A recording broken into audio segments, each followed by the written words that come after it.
Hola, ¿qué tal? Bienvenidos todos. Vamos a hablar hoy acerca de las funciones cuadráticas.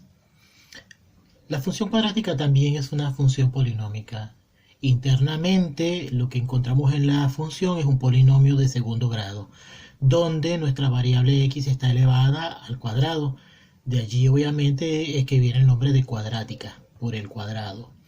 Entonces vamos a encontrar un trinomio que va a tener el primer término como término cuadrático, y en este término es importante señalar que nuestra a, o sea, nuestro coeficiente de la x debe ser diferente de cero, simplemente por el hecho de que cuando la a es cero, al multiplicar cero por cualquier cosa da cero. Entonces anularíamos justamente el término que le da nombre a la función cuadrática. No quedaría una función cuadrática si el valor de a fuera cero. Por eso entonces está la restricción de que a nunca sea igual a cero. Luego vamos a tener el segundo término, que es el término lineal. Y por último, el término independiente, que al igual que en el caso de la función lineal, también tiene la función de ordenada al origen. El primer método que vamos a utilizar para realizar la gráfica de una función cuadrática simplemente consiste en pasar valores a través de la función. Es decir, escogemos un valor para la x y sustituimos ese valor todas las veces que aparezca x dentro del cuerpo de la función cuadrática. La función cuadrática más sencilla sería f de x es igual a x al cuadrado. Nuestra a valdría 1, nuestra b valdría 0 y nuestra c valdría 0 igualmente. Y acá podemos ver cómo queda la gráfica una vez que hemos obtenido los valores.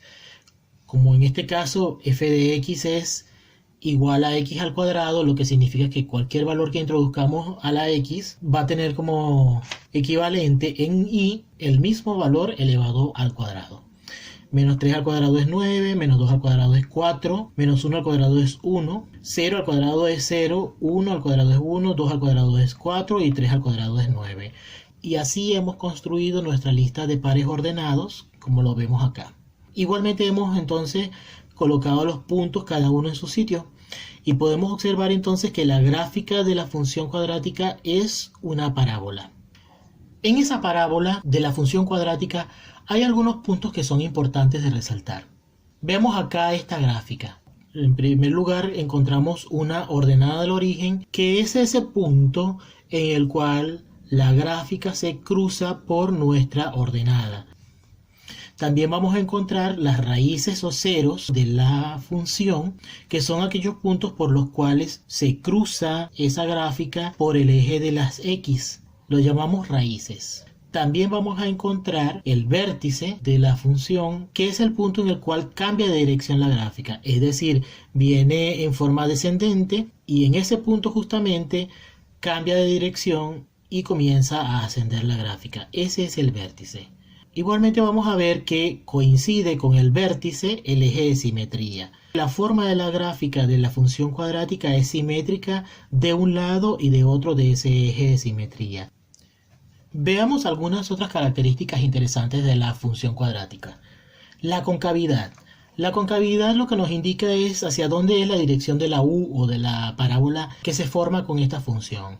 El coeficiente a que acompaña a la x al cuadrado puede ser positivo o negativo. Si es positivo, la gráfica nos va a dar siempre hacia arriba. Y si es negativo, la gráfica nos va a dar siempre hacia abajo. Entonces podemos predecir la forma final de la gráfica viendo el signo del primer término. En segundo lugar tendremos el vértice. Hemos dicho que el vértice es ese punto donde cambia de dirección. Como cualquier punto en un eje de coordenadas requiere de una coordenada x y una coordenada y. Vamos a tener entonces un par de fórmulas, una para calcular la x del vértice y otra para calcular la y del vértice. Noten que cada vez que hablamos de fórmulas en en cuanto a la función cuadrática, estamos tomando letras que representan las posiciones de los coeficientes en la fórmula básica de la función cuadrática. Entonces, cuando acá nos dicen menos b, quiere decir que debemos cambiar de signo y mantener el número que nos aparece en el coeficiente b. Y cuando dice 2a, se refiere a multiplicar por 2 el valor que tengamos en la posición de este coeficiente. Igualmente acá, c se refiere a esta c, b al cuadrado se refiere a elevar al cuadrado esta b, y 4 veces a significa multiplicar por 4 este valor que aparezca en el término cuadrático.